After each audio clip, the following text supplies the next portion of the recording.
Here's something nobody tells you about revenge. The best kind doesn't require you to do anything to the person who hurt you. It requires you to do something for yourself, and then let them watch. Think about the last time someone hurt you. Maybe they betrayed you. Maybe they dismissed you. Maybe they took you for granted and assumed you'd always be there. And in that moment of pain, what did you want? You wanted them to feel what you felt. You wanted them to understand. You wanted them to regret it. But here's what actually happened. You probably tried to make them see it. You explained how they hurt you. You showed them your pain.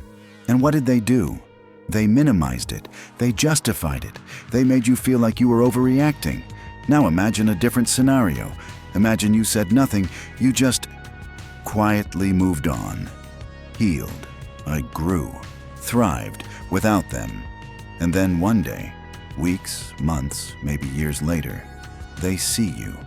Not the broken version they left behind, but the version of you that's so clearly better off without them that they can't help but think, what did I lose? That's when regret hits. Not when you tell them they should regret it, but when they realize it on their own. Today, I'm going to show you 5 silent habits that create that reality. 5 things you do quietly, powerfully, not to punish them, but to rebuild yourself. And as a beautiful side effect, they end up regretting ever underestimating you. Let's begin. Habit 1. You disappear completely. No drama, no explanation. When someone hurts you, every instinct screams to make them understand, to explain your pain, to get closure. Resist that instinct. Here's what makes people regret hurting you. When you vanish from their life like smoke. No angry confrontation, no emotional breakdown, no passive-aggressive posts. You just go quiet. You stop reaching out. You stop being available. You stop existing in their world. But then they notice. And that's when the regret starts. Because when you fight for closure, when you demand explanations, you're still giving them power. You're proving they still matter. But when you disappear without a trace, when you don't need closure from them because you've given it to yourself, that silence is deafening. They'll start to wonder, why isn't she reaching out? Why isn't he upset? And that wondering becomes regret. Because people don't regret losing things they think they can get back. They regret losing things that are clearly gone forever. The habit 2. You invest everything into yourself. Here's where most people get revenge wrong. They try to make the other person suffer. You take all that energy and put it into yourself. You hit the gym, not to make them jealous, but because you need to feel strong again. You dive into your work because you need purpose. You pick up new hobbies, learn new skills, not for Instagram, but for genuine growth. You take all that pain, all that anger, and you forge it into fuel. And here's what happens. You start glowing. People who invest in themselves have different energy. They walk differently. They carry themselves with quiet confidence that's magnetic.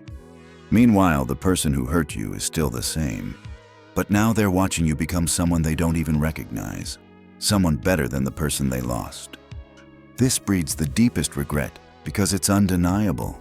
They can't unsee your transformation. They can't pretend you didn't level up.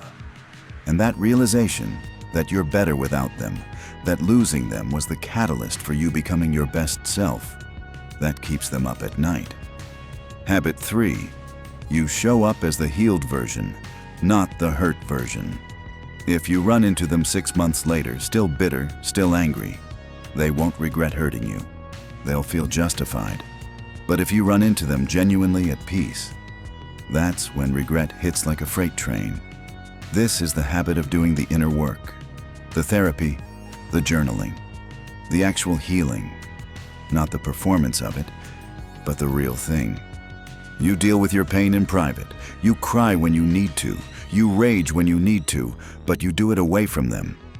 And then, when the healing has done its work, when you're genuinely okay, when you see them and feel nothing but mild indifference, that's when you let them see you. The version that smiles genuinely. The version that's so clearly moved on, it's almost unsettling. Because that communicates, they didn't destroy you. You're fine, better than fine, and you got there without them. That's when they start questioning everything. The regret comes from seeing you didn't need them to be okay. You became whole again, all by yourself. Habit 4. You build a life. They're no longer a part of you. Build something beautiful. A life so full, so rich that their absence is barely noticeable. New friends who actually appreciate you. New experiences that expand who you are. New routines that bring peace. New connections that remind you what healthy relationships feel like. You're not filling the void. You're building something entirely new, something better. And maybe they catch glimpses of this new life through mutual friends, through accidentally running into you laughing with people they've never met. That's when it hits them. You have an entire life they know nothing about, a world they're not invited to, joy they're not contributing to. They've been replaced, not by a person, but by a life, by a version of you that doesn't include them. The regret comes from realizing they're not even a character in your story anymore, just someone who used to be there. A footnote. Ancient history. Habit 5. You become selectively visible. You control what they see. They don't get to see you cry. They don't get to see you struggle. You know why? Because they lost the privilege of your vulnerability when they hurt you. But success, growth, wins, those you don't hide. New job? They'll hear about it. New relationship with someone who actually treats you right? They'll see it. Each time they hear about another win, the regret compounds. This isn't about rubbing it in their face. This is about living authentically in your success while keeping struggles private. Your success becomes their regret. Not because you're doing it at them, but because you're doing it despite them.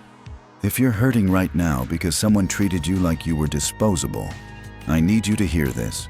You don't make them regret it by showing them your pain.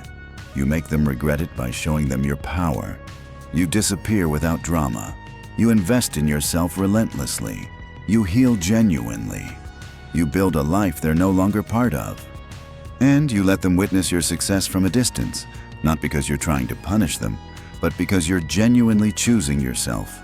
And as a consequence, they'll regret it. They'll realize too late that you were the best thing that happened to them. But here's the beautiful part. By the time they realize it, you won't care anymore. Because you'll be too busy living a life so good that their regret becomes irrelevant. That's the ultimate revenge. Not making them suffer, but becoming so genuinely happy that whether they regret it or not doesn't even matter. Take your pain and transform it. Take this ending and make it your beginning. Do it quietly. Do it for yourself. And let them regret you in silence while you thrive in peace.